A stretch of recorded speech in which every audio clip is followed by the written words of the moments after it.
Oops! Huwag mo muna akong i-scroll. Kasi meron akong sasabihin sa inyo. Napakagandang advice. Ito po ay para sa mga nag-uumpisa pa lang sa inyong mga reels at sa inyong mga bonuses.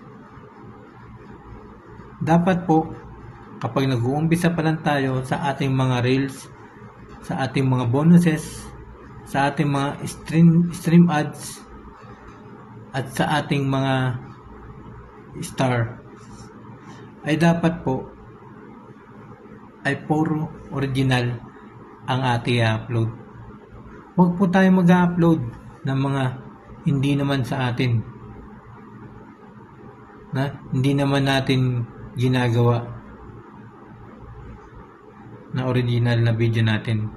Kailangan po ang i-upload natin upang kumita ka dito sa Facebook ay dapat ay original lahat ang iyong i-upload. Hindi po yung kukuha ka lang.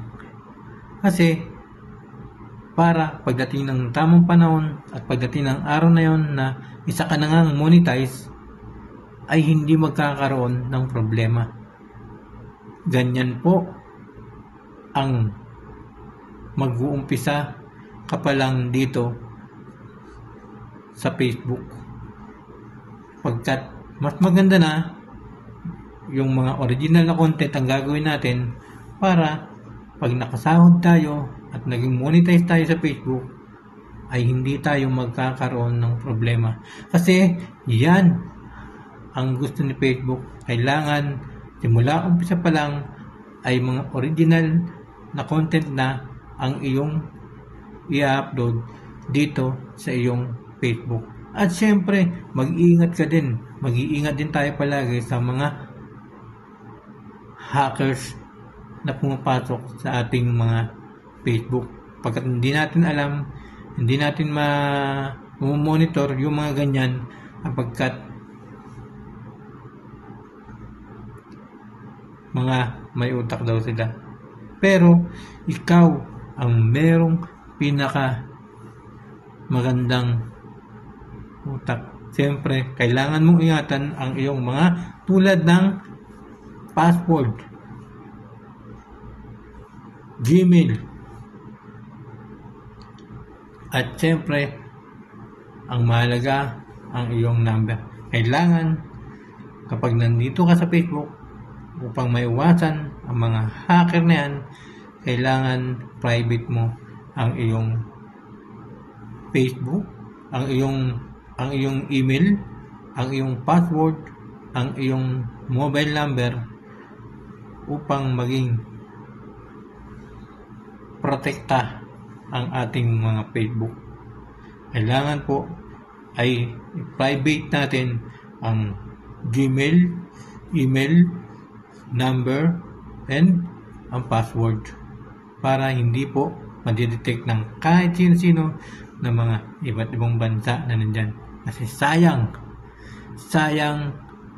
ang ating mga pinagpaguran sa Facebook. Kaya kung mag-uumpisa ka pa lang o nag-uumpisa ka na ngayon, ay dapat mga original na content ang iyong i-upload. Huwag kang kukuha sa iba para hindi magkaroon ng problema. Kaya mas maganda kung ikaw ang gagawa ng sarili mong content na iyong pinagpaguran. Kaya maraming salamat po sa inyo lahat mga guys.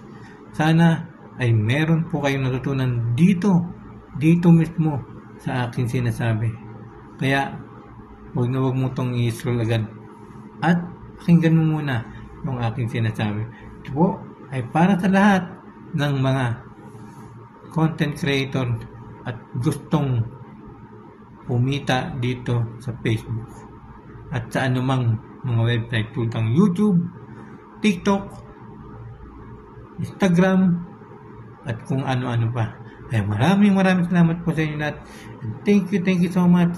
Kaya share nyo ito sa inyong mga kaibigan, sa inyong mga kapatid, sa inyong mga kakilala upang malaman nila ang kanilang gagawin kapag nandito po kayo sa Facebook, YouTube, Instagram, at kahit saan pa man.